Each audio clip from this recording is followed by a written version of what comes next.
Oh, Grant, thanks for joining me again. It's always a pleasure. Some interesting new updates here. We got Eric Davis and Hal Putoff on Coast to Coast with George Knapp. I didn't know this, but they said that they both work for the ATIP program. Did I get that right? Did Hal Putoff work on the ATIP program? Yeah, they were subcontractors. Bob Bigelow won the contract for the ATIP program from the Department of Navy Intelligence, and Hal and Eric Davis were one of the subcontractors on the program. And as Eric pointed out, they had these 38 reports on different types of propulsion systems and stuff like that. All sorts of theoretical type stuff. So they were doing these kind of things. But both of them have known Bigelow for a long time because both of them were part of NIDS. Because as you know, that Bob Bigelow formed the NIDS organization. And what he would do there, he would bring in all the key guys because he had the money. He was very interested in figuring out what was going on. So he'd bring in people like Hal Putoff was one of his key people. Eric Davis was the chief scientist for NIDS. And I talked to him the first time I met Eric Davis was just when Hal Putoff was shutting NIDS down. Eric was still in Las Vegas, and he had just been laid off as they were shutting the program down. And that's when I met Eric Davis, and he told me a lot of stuff, how the thing worked and what they were trying to do. So they've been with him for a number of years, and that's what you always got to remember in these stories, whether it's this story or whether it's the Tom DeLonge story or whatever, that a lot of the players are the same players that were there right from the word go. Bill Moore. So the Bill Moore operation starts in 1980. You have John Alexander. You have Hal Putoff. You have Kit Green. And then you go to John Alexander's group. Then you have Hal Putoff, Kit Green, John Alexander. Then you go to the NIDS group. You have Hal Putoff, Kit Green, John Alexander. John Alexander was running sort of the head of the NIDS meetings or whatever. And now you have the Tom DeLonge group, and you have Hal Putoff, Kit Green, John Alexander, and Eric Davis is sort of like a minor player, but it's the same players. And what it is a bunch of guys that are trying to figure out what's going on themselves. This is my impression, that at some point in their career, whether they were intelligence or scientific or military or whatever, at some point in their career, they ran up against the UFO phenomena. They did a little bit of work on it, and they got, like you and I, they got down the rabbit hole, and they're trying to figure out what's going on. Then through these different types of groups, whether it was the NIDS group or whether it was Joe Firmage's ISSO group or any of these groups where they sort of met up, they basically, what happens is that they all find out that somebody's got money, somebody's got running a program, and they immediately volunteer and they get into the program because, number one, you want to interact with people who are knowledgeable about the subject, so the other people who know what's going on. And if you're trying to, like Hal Putoff and Eric Davis, if you're trying to develop propulsion system behind UFOs, you want to get to where the money is and where the people have the expertise. So these guys have been around for decades and decades, and it's the same players. And so, yes, these two guys, they're at the Institute for Advanced Studies in Austin, and Eric has been with Hal Putoff for, I believe, 13 years, I think he said. And they're basically working on these leading-edge propulsions, ideas of, wormholes and, just that leading-edge stuff. And so when you're in that kind of situation, you need contracts, whether it's from the government, whether it's from Bigelow, or just to try to, work on whatever you're working on. And they did get lucky enough to be subcontractors on the AATIP program. That's amazing. What haven't these guys been involved in? They've been involved in all the remote viewing, the UFO working group. Incredible. I'd love to be a fly on the wall in one of those meetings. That's right. And what you got to remember, like one of the things that you can sort of point out that in this discussion, and I really didn't realize this, although Eric may have told me this when I met him many, many years ago. He may have told me this story, but like Jim Semivan or like Chris Bledsoe, like myself, like a number of people, they get in it because they've had a sighting. And if you recall back with the interview that George Knapp did with Eric Davis and with Hal Puthoff, Eric Davis mentions the fact that he has this daylight sighting with his wife when he's graduating with his PhD. I think it's 1989, as his daylight sighting, and he goes down the rabbit hole. And almost like when I had my sighting in May of 1975, it sort of just changes your life. You go like, wow, I mean, I can't believe, this has happened. You get intrigued. You try to figure out, what did I see? What's going on? And he had this experience, and Hal Puthoff doesn't mention that, because I think and Knapp asked him about, why he's interested, and he sort of says, well, it started a long time ago, or he mentions a little bit of the work he did with NSA and all this kind of stuff. But there's an interview that a lot of people won't have seen. There was an interview that was done with Dan Smith, who's sort of the spokesman for Ron Pandolfi, and he has a conversation with Jack Sarfati. And I recommend people, if they want to see a real interesting conversation, all you have to do is Google search Jack Sarfati and Dan Smith, and you'll see a series of interviews that they did together in a number of years ago, maybe at least a decade ago, in San Francisco. And it's at that point that Jack Sarfati tells where Hal Puthoff's interest may have come from. And if you know the story with Jack Sarfati, he has this very bizarre experience when he's about 12 years old in 1953, where he gets a phone call from a voice that sounds like Stephen Hawking's voice, sort of a cold, metallic voice. And the voice says, "Is this Jack?" And he said, "Yeah, this is Jack." And he said, "Well, this is a voice. This is a computer on board a flying saucer." And Jack thinks it's kind of a scam. He thinks it's one of his buddies pulling this thing. And he tells this very bizarre story about getting all these phone calls. And according to his mother, he got a number of these phone calls. And the voice had said, when you have to agree to this. We have 400 people that we've chosen, young, brilliant minds that we want to pass our knowledge onto. And we would like you to participate in this, but you have to agree to it. And Jack said, "Oh, okay, yeah, whatever, I'll agree to it." And he gets this sort of a shock up his spine, which was like a Kundalini type experience. And he sort of gets, at that point, he sort of becomes intrigued with the thing. And the voice tells him, in 20 years, we'll start to introduce you to the rest of the 400 people. And 20 years later, so it's 1972, 1973, he suddenly reads an article he's in California, he's about to go to England to get a job lecturing at London University, and he sees this article about Uri Geller appearing at SRI. And he thinks, this is intriguing, I should check into this before I go. It's only a couple of days before he goes to London. He phones up SRI, and that's where Hal Puthoff is running the remote viewing program, and it's financed by the CIA. And Uri Geller is one of their subjects, and Ingo Swann is one of the subjects, and Russell Targ is one of the guys running the program. And the guy who picks up the phone, he's now dead, but he was one of the people in the program. Jack Sarfati said, "Well, I'm kind of interested in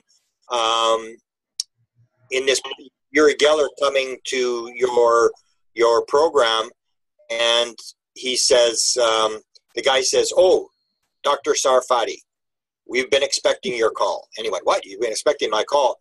And this is this synchronicity type thing where it's sort of like all these 400 people are being linked together. But the key to this whole story is that when he makes the phone call, he's phoning Hal Puthoff. And Hal Puthoff may be one of the 400. So during this conversation, if you look up these conversations between Dan Smith and Jack Sarfati, which are absolutely fascinating, Jack Sarfati says at one point he asked Hal Puthoff, and appeared, although Hal didn't go into details, that he had some sort of similar experience when he was young. So that's the thing to keep in mind, that a lot of the people that are playing this game, and sometimes people will rate them as, these evil government guys who are, trying to destroy the world and stuff like this. And in a lot of cases, they're just guys like me who had an experience, who had, they went down the rabbit hole, they saw something, they experienced something, they heard something, and they became intrigued with the story, and that's why they're chasing the story. That was my next question. I think it's really amazing that you listen to what Eric Davis said. He said he saw a sighting, and then years later he was in Vegas. Then he sees the article, the advertisement for National Institute for Discovery Science. He goes, "Oh, I got to look into that, and then he starts working for Bigelow. So if he hadn't seen that UFO, he wouldn't have been interested. He would have never been, all those groups. He wouldn't be where he is today, probably, right? So almost that this whole thing is almost orchestrated, and we're almost kind of being led down this road, Yeah, and my synchronicity with Eric was that I happened to be in Las Vegas at exactly the same time that he was being, he was laid off. He didn't have a job.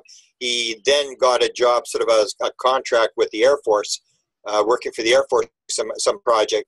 But it was at that point when he sort of explained what NIDS was. And I wasn't hearing it from, sort of like an article or whatever. I was hearing it from the inside. And he was basically telling me, who was there and the fact that this is a very serious sort of operation and all these people were brought in and that, Bigelow had a lot of money and that he was sort of picking the brains of these very, very smart people. And so I knew from the 1980s being involved with Bill Moore that this was almost exactly the same type of operation that these guys had reassembled under another, organization. First they were, with Bill Moore, because Bill Moore had his contacts, and then John Alexander ran the group in the 1980s, and they all, joined up there to see what they could learn.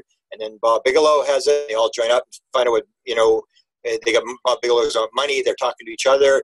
Then in 1999, Joe Firmage starts ISSO, and he's got a pile of money. Yeah, he quits from this $3 billion company he started, and he's going to do the UFO thing and, anti-gravity and all this kind of stuff. They jump in there. And so when you see the Tom DeLonge thing come along, you suddenly realize, this is the same story. It's like people think the Tom DeLonge is something new and it's something original. It's not the first rodeo. Let me guarantee you, this has been done over and over again. And it's basically the same players who are, in a lot of cases, experiencers. And there may be, as you pointed out, a lot of synchronicity behind what's actually going on here, that maybe some of the stuff is orchestrated from someplace else. It's really neat. And also, too, Hal said he saw leaked documents that talked about a crash disk, and he thinks that there might be other materials out there. And then he talked about seeing top secret documents about the Russians being into this. Like, that was quite revealing, I thought. Yeah, I was kind of surprised at that. And I asked, I've been in contact with John Greenwald, because I did a lot of FOIA material many years ago. I've actually filed an FOIA on this whole operation, but it's a different FOIA than everybody else is doing. Everybody else is trying to get the documents and the video and all this kind of stuff. And basically my FOIA is going to be on how many FOIAs there was, who's filing FOIAs on this, how many requests have they got, what are people asking for. Because a lot of people that will file the FOIAs will give details that you and I won't hear, and they're trying to give details to so I filed an FOIA. So I'm talking to John Greenwald, who was actually on The Dark Journalist. It's kind of interesting. If you watch 2 weeks ago, John Greenwald, who's filed 8,000 FOIAs, and he's working on this, and he's kind of the expert on FOIAs. I haven't done many for years, and I was never the expert, but he's become the expert. He started this when he was like 15 years old. I remember him when he was about 15 years old contacting me about doing FOIAs and stuff like that. And he sort of went on with it. So he's filed FOIAs, and he's not getting anywhere. This is something that people have to sort of realize. Everybody thinks that the government has sort of agreed to this, and they've acknowledged that these films are real and the documents and the group and stuff like that. But John Greenwald's filed FOIAs. I have a reporter who filed an FOIA. There was a British newspaper who filed an FOIA. Robert Powell, who has been working on this for a couple of years, filed FOIAs. And nobody's gotten anything to confirm anything. The government's playing the same old game. What documents? What are you talking about? What group? We don't have any records. And they're playing this same stupid game, not really acknowledging. So the story's floating around, but there really is no 100% acknowledgement. So that's where the FOIA thing comes in. And what was interesting when Hal mentioned this, I was talking to John, and we were having this discussion. We're actually going to do an interview between John and I. We're going to discuss this actual aspect. And John was very suspicious of the fact that Hal had confirmed that there was a legitimate crash saucer document that had leaked, because that was a surprise to me. And I went to John Burroughs. I went to Linda Howe, who were in contact with Eric Davis. I said, have you heard about this document? What document is he talking about? what document can we say that's actually legitimate? Because that's a significant thing. If there is a legitimate crash saucer document that he and Davis and whoever checked this out and confirms that this is a legitimate document, then we've got a live story. But he didn't identify the document. John Greenwald was a little suspicious that he would talk about this. And the other thing you mentioned that John and I talked about was this idea that Hal had said that he saw detailed classified documents on the Russian UFO program, which is quite significant. And if you remember when he was asked a question, he was a long sort of pause on both questions, especially the one about the crash saucer stuff. There's a long pause, and the confirmation by Hal Puthoff that he has read highly classified, or not highly classified, but detailed classified documents about the Russian program indicates there are documents, detailed classified documents on the Russian program that we haven't seen, that he's basically confirming. So I was very surprised that he talked about that, because that would seem to be something that you probably shouldn't be talking about. I mean, if this is still classified, still held by the government, you really shouldn't be talking about it. So those are two aspects that we are looking at. John is looking at it. I brought it up to him. I brought it up to, Linda and John, and maybe Hal will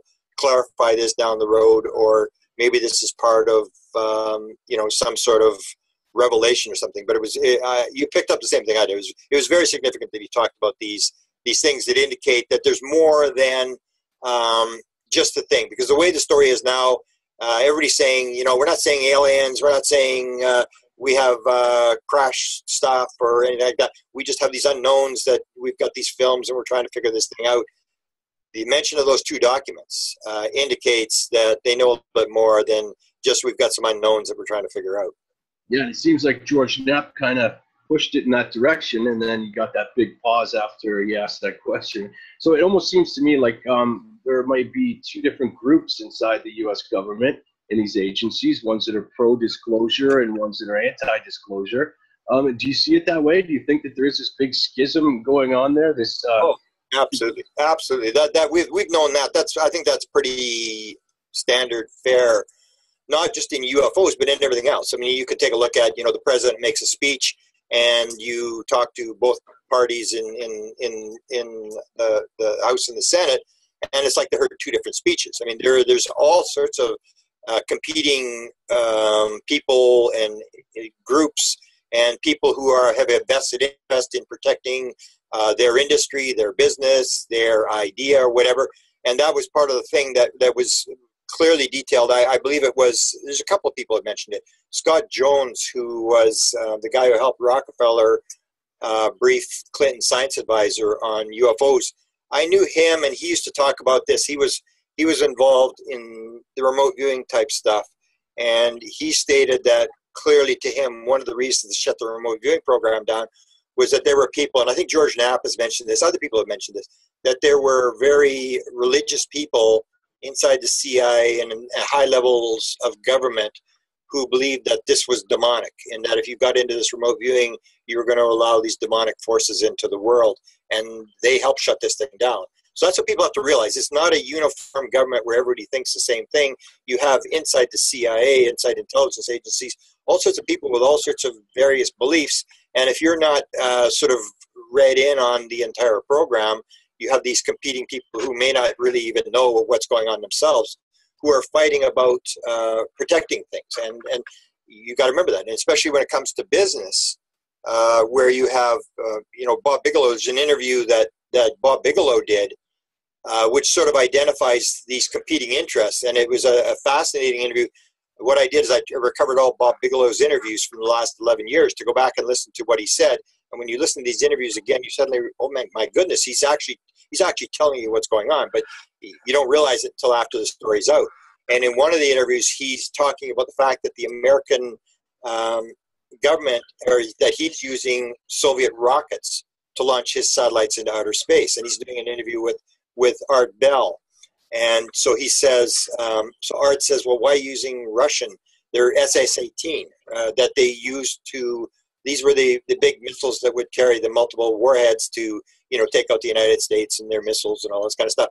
And he said, well, they're selling these things, and we didn't have any American ones to use. And he actually tells a story that they agreed to buy the first one from the Soviets, and that was the one that was destined for Las Vegas. And they actually took the warhead off. And Bigelow said this wasn't a joke. They actually took the warhead off, the one that was destined for Las Vegas, sold it to Bigelow, and he launched some of his satellite stuff, his outer space stuff, on these rockets. So of course Art Bell says, well, why would they do this? And he said, well, when they negotiated to get rid of all the reduce the number of anti-ballistic missile units, they had to disassemble a lot of rockets because you had too many, so they had to, cut them down, and that the Russians were selling them. So Art said, well, why didn't you use an American? Americans, had a lot of rockets they had to, take out of service. And he said, well, you don't realize it's how it works. This is American industry, and that Boeing and Lockheed and people like this are building new rockets. And they don't want used rockets on the marketplace because it's going to put them out of business. And they want to sell new rockets. And so the Russians are selling rockets. The Americans are basically using Russian rockets to launch their stuff. And in the United States, he said, well, what did the Americans do? And he said, well, basically they took bulldozers over these perfectly brand new operational rockets and took them out of commission so that you wouldn't have rockets at 10 cents on the dollar competing against the big new systems that Boeing and Lockheed were bringing out. So you always got to remember these vested interests inside, and it doesn't mean these people are evil. It just means that you have a business interest, and you have to take care of your stockholders. And if something is coming out that is going to influence your stock, whether you really believe it or not, you're going to try to stop it. One thing that Hal mentioned too that I thought made sense was he was talking about how this whole ATIP program might have functioned on the 22 million. He was saying that that just went towards salaries. And I heard before in an interview, I think it was George Knapp, where they were talking about this ATIP program could have functioned on that 22 million because they kind of piggybacked off old programs. So that money just went to salary. They just used old computers or previous tech and gear from other programs that may have existed. Do you think that the whole ATIP program could have functioned and it was just kind of Luis Elizondo and a couple of guys doing data mining? Well, I think Eric pointed out in the interview that a lot of it was an analytical. It wasn't really that they were building, crafts and doing all this kind of stuff. It was more of an analytical type thing. And the other thing, if you remember in the interview, I think it was Hal, don't quote me, but I think it was Hal who mentioned that the CIA and other people were working on the material as well. It wasn't just the ATIP program that was working. There was other agencies, and so it sounded like it was bigger than just that program. But again, you hear this thing that is talked by a lot of people in the DeLong camp about these programs where they're sort of one guy's doing one thing, one guy's doing another thing.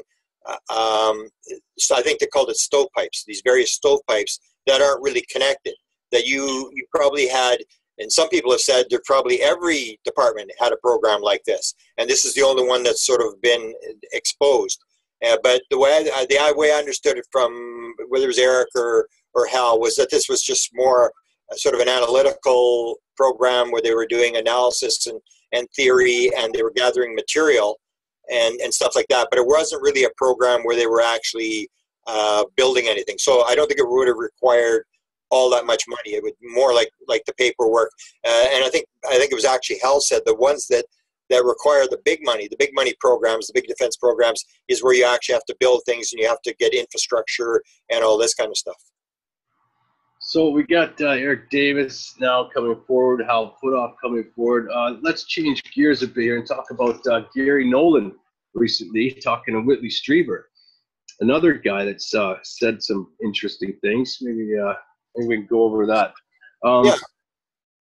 Okay. Talking about keeps going on about this nonverbal communication transmitted from entities and how it may intersect with remote viewing. And how it comes from the over there and the antennas. Like, what is this guy talking about? Like, holy crap, like, what are these guys looking into? And if this is the case, and we have legitimate scientists, like super brains like this guy, looking into this, I mean, what does that spell for, the future and the study of the phenomenon in years to come? Like, it's going to get pretty intense, I think. Yeah. Well, what I say is that people who look at this realize that these are guys who are legitimately trying to figure out what's going on. So you have, the theoretical papers that Eric was putting out on, warp drive and all this kind of stuff, all these kind of things. You have them gathering the metals and trying to analyze it.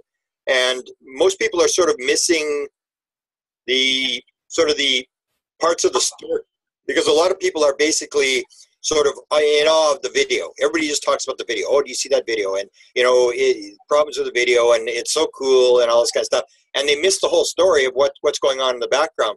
The one I say is the most important is the whole deal with the experiencers, that the fact that they're working with these experiencers. And they've talked to a number of people.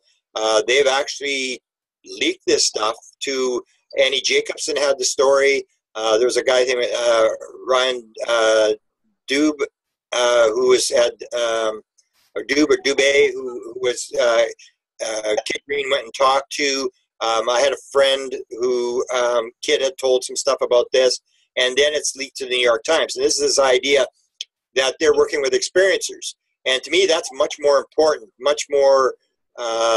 Gives you many more answers than the film. The film is, it's kind of interesting, but they actually have a program where, I think it started with, and this is the way I heard the story, right or wrong, is that if you have 2% experiencers in the general public, you have 2% experiencers inside the federal government. And Kit Green used to be a CIA guy, ran the Weird Desk, which now they claim is called the Vault. And now he left in '83, and he was under contract. So he still does work for the CIA from time to time. One of the jobs that apparently he was given was, if you're inside the government and you start talking about having dreams with aliens in your room and all this kind of stuff, they send you to Kit Green.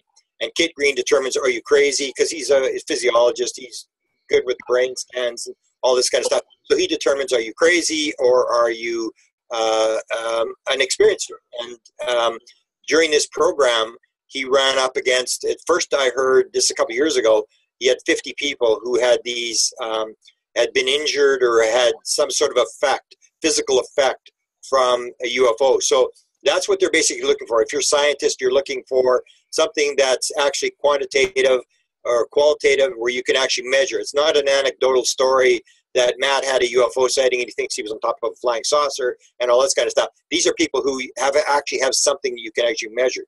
So what they did in this program, and the program is run, and it was I think it was part of the ATIP program, and it may now be funded by the new ATIP program, because if you remember, Lou Elizondo said they got new financing in 2013. The program continues, so they've still got money. The money's coming in from somewhere. It didn't shut down in 2012, as the story goes.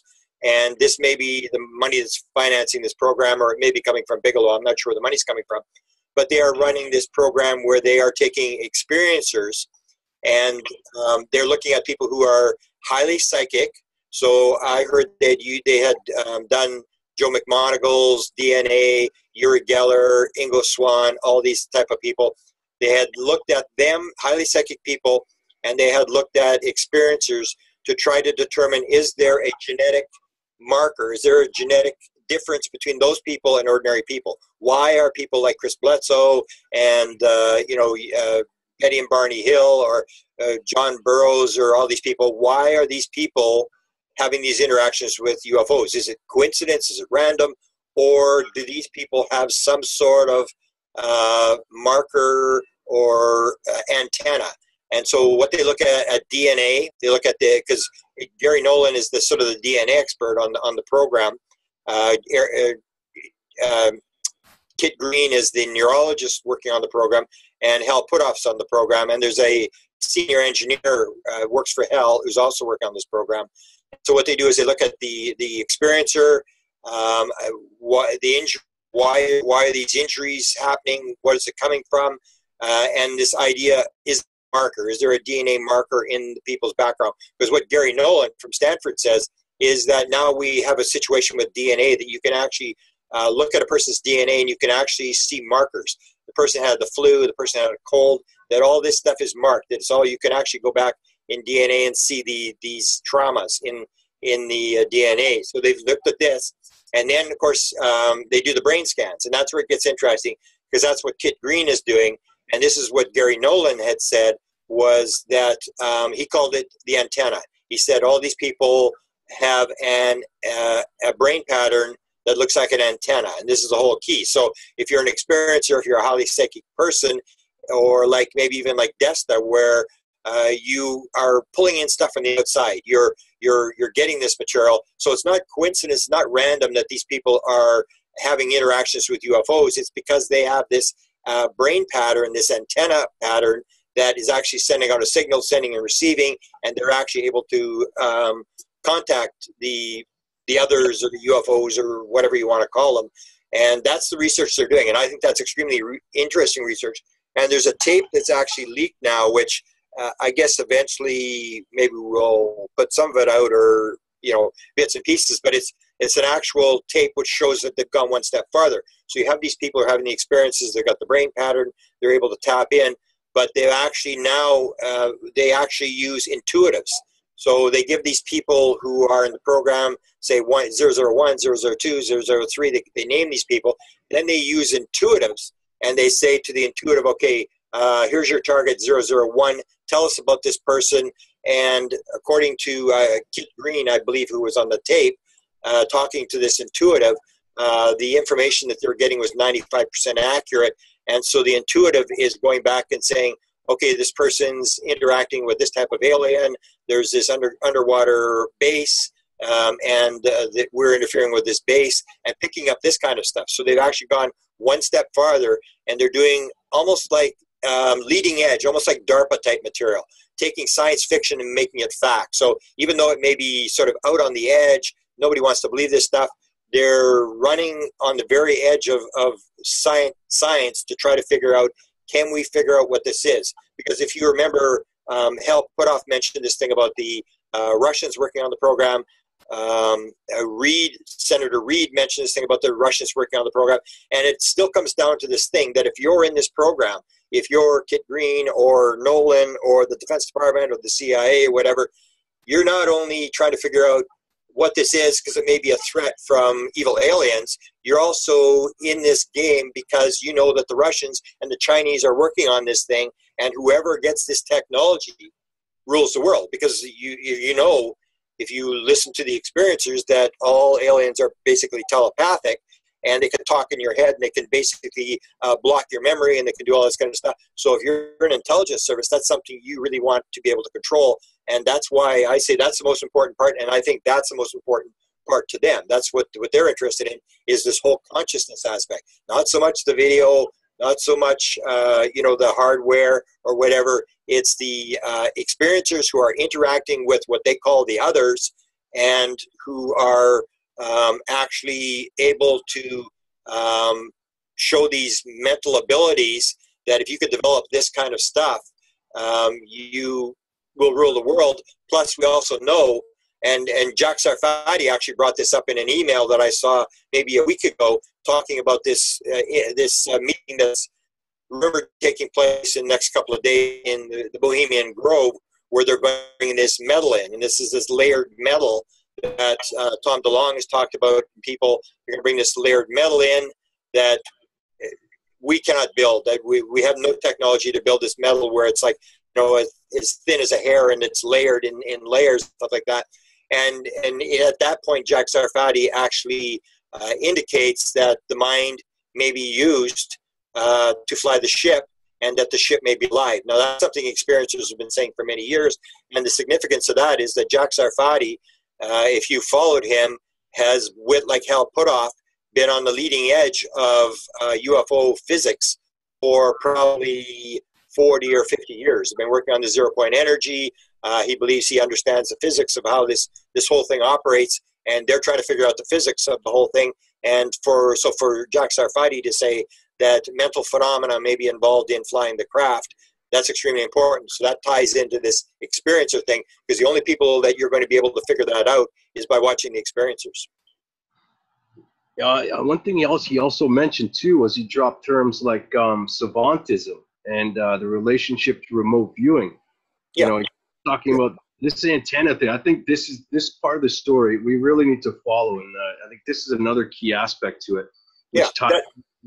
I wrote a book called Inspired, which goes down this rabbit hole. And what I say is that if you look at, and I'm pretty sure that when Ron Pandolfi first encountered Dan Smith in 1991, I think it was in the second conversation, he said to Dan Smith, he said, "We have a phenomenology problem." And so that's the word I believe that's used. That's the word I think is accurate, is it's phenomenology. If you listen to John Alexander, he'll talk about this. You talk to Jim Semivan, he'll basically mention this whole thing, is that consciousness may be the underlying factor of this whole thing. So I wrote this book called Inspired, where I basically point out that it's all the same thing. And that's what I believe they believe, is that, so if you're looking at the weird desk, you're looking at UFOs, you're looking at remote viewing, you're looking at near-death experiences, and that's what the Free Foundation, Ray Hernandez, who was one of the co-founders of the Free Foundation, had a download experience where he was shown this wheel that was spinning, and the beings were showing him this wheel, and on the wheel it was all marked. And you had remote viewing and psychic phenomena, near-death experiences and UFOs and all this kind of stuff. And it was the same idea, that we're parsing all this stuff. We're saying channelers are one thing, and then there's experiencers, and then there's remote viewing and all sorts of stuff. And we're saying there's separate phenomena. They're all the same phenomena. They're this underlying phenomenology consciousness thing. So when I wrote the book called Inspired, I went through all the different chapters, and I look at all the different chapters. So I did near-death experiences, I did UFOs, and I did savants. And savants is the same sort of thing. So you have a great number of savants have left brain damage, and that's your rational, analytical brain that, sort of stops you from being hypnotized, that, is always getting in the way, the little voice that's talking and stuff. And what I basically said is that's what it comes down to, is can you disassociate? Can you shut down the left brain? And once you can shut down the left brain, whether it's through hypnosis or psychedelics or through meditation or whatever it is, once you can, then you can pop out. You can disassociate, and you can pop into this field where all the information is. And that's all like a medium. The story was that mediums, a great number of mediums, have childhood abuse issues. And that would make sense, that if you're a child and you have this abuse issue and you're being abused, you're trying to cut yourself off from the physical world. You're trying to separate yourself from the physical world. And the next thing you know, you've disassociated and you've popped out and you're talking to your dead grandmother or something like that. So that's the key thing, is it's all sort of linked into this, this phenomenology, into the fact that we have the physical world, but beyond the physical world, as quantum physics is showing, it's much more complex than just little atoms and nuts and bolts and stuff like that. And I think they realize it. So you get John Alexander talking about consciousness. You got the Canadian government in 1950 talking about consciousness. You got Bob Bigelow, who puts up $3.7 million to the University of Las Vegas, Nevada, for consciousness studies. They all know that there's this underlying consciousness thing that may be the key to this whole mystery. That's amazing. We see all sorts of videos coming out now talking about simulated reality and quantum physics. It kind of looks like we're moving that way. Well, I have one last question, and it's a little off topic maybe, but why do you think they avoid the term alien? Do you think that it might be something bigger? Is it they want the ridicule? What do you think? No, I'm pretty sure I know what that is. I mean, this is my guess, but I'm pretty sure. If you listen, and these are some of these interviews that I went back to listen to. The one is from Bob Bigelow, 2013, is done with George Knapp.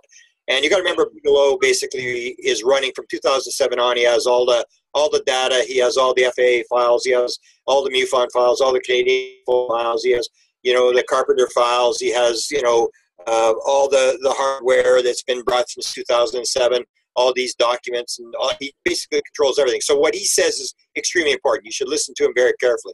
And what he said in 2013, George Knapp asks him the question.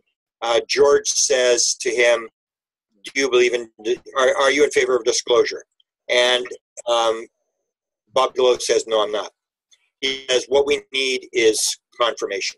That's what we need. What we need to do is to get to the public the fact that this thing's for real, that there's something out there, to know aliens, dead bodies. They don't need to drop all the rest of that stuff on them. All they need to know is, yes, this phenomena is real. You stop right there, and in a number of years, disclosure comes a number of years down the road. It's a much more complex issue about what's actually going on, who's behind the phenomena.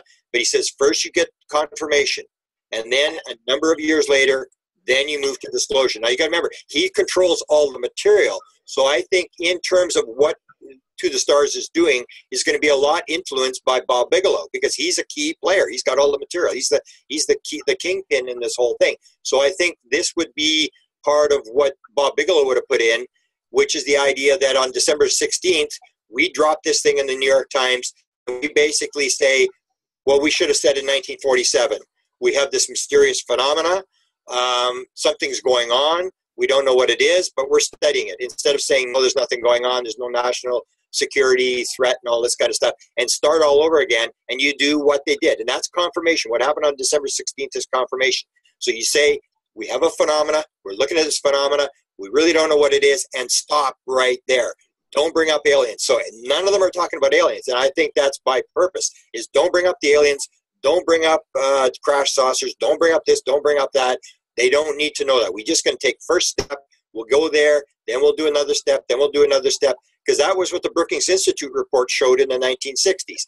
And according to, I'm not sure where Bob Bigelow said this, but I think Bob said there was a couple of other think tanks who had come to the same conclusion, is you cannot drop this thing on people. You cannot go the whole thing and say, okay, these aliens from here, they're doing this, they're doing that, we had crash saucers, they're mutilating cattle, they're doing this, they're doing that. No, you stop right at the beginning. You keep the alien thing out of it. All you say is, we've got a phenomena. We're studying the phenomena. It's very interesting. The government knows about this. And what they've done, in my opinion, is they have moved this into private industry. Because what they want to do is, the government never wants to do it. If you remember back, a story that was told by Stephen Greer, he claimed to have gotten a briefing papers, and I saw them in the Clinton Library. These briefing papers, there's maybe 600 pages, all sorts of documents and a briefing text and stuff like that. And he had given it to Clinton. The library said Bill Clinton didn't read it. There was what was called an FOB, a friend of Bill, who came back out of the White House to Stephen Greer and said, the president has read your stuff, and his reply to you is, I can't do it, but you can. And so what I think is going on here with the private industry, why this thing has been moved into the private industry to Bob Bigelow, and why they say we can't do it, you can, is they want private industry to make the disclosure. They don't want the government to say, okay, we did this, we did that, we're making the disclosure. So what they do is as we watch, they're moving this stuff into private industry, and it's going to be private industry that is going to make the disclosure. So basically you have Jim Semivan, you have Elizondo, you have Steve Justice, you have Mellon, you have all these guys who are all retired. They are not government. They are maybe black ops, contractors, but they are not the government, and they are going to do the disclosure. So take the heat off the government. It's going to be private industry that's going to make the disclosure. They've got the hardware. They're going to bring out the hardware, and it moves it away from the government. That was always the thing. The same as when Hillary Clinton. Take a look at what happened with Hillary Clinton. John Pesta comes out and says to Lena Dunham in September of 2015, the next time you interview Hillary, ask her about the aliens. So why did Hillary not bring up the aliens? She was running. She could have brought up the aliens. She could have brought up the UFO subject. She never brought it up one single time. Everybody thinks she did. She didn't. She just answered 3 questions.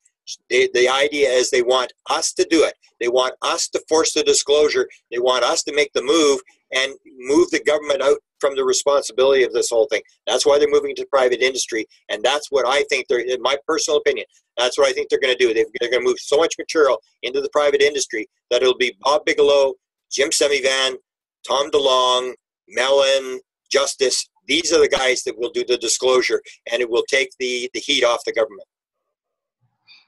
Grant, that's amazing. You're just a whirlwind of information, always such a knowledgeable guy. Grant, I've been listening to you for quite a while now, and I've always been really impressed. Everything you say, you know, you can go and look up, you can vet it, you can check it out, it can be researched. You know, you don't speculate all that much, and I really respect that, Grant. I think you're one of the best researchers out there, and I'm really glad to have had the opportunity to chat with you tonight, man. It's been great. I look forward to doing another interview with you again soon, and looking forward to that new book you got coming out, man. Music in the Paranormal is going to be neat. Yeah, and just to give you a little hint that something is coming, when I shut off here, we're going to do an interview, and we are going to get some clarification. Somebody has contacted us. They say we've got some stuff wrong, and we're going to get some clarification on, and we will clear up. There's some things apparently I've got wrong, and I'm going to do an interview shortly, and we're going to find out what we got wrong, and we're going to put it out there and clarify some of the things that I've gotten wrong. But we are getting help, and I think that's what people got to realize. People always have the idea, and I sort of disagree with it, that you've got a bunch of evil people in the government who are trying to destroy the world. And I say there are people, a lot of them are experiencers, a lot of them are people who are very interested in this phenomena, and they are just like you and I trying to get the story out. And I think we're getting help in getting this story out. So we'll do that interview, and it probably won't be out for a couple of weeks. We want to hold it back for a couple of weeks, but it should be very revealing. I'm very surprised at the move, that this action that happened this afternoon. So just to give people a hint that something's coming. Right on. Nice teaser, Grant. Great. Yeah. I'm sitting here scratching my head. Oh my goodness. Thanks, Grant. Okay. Great. Have a good night. I appreciate it, man. Okay. Thanks.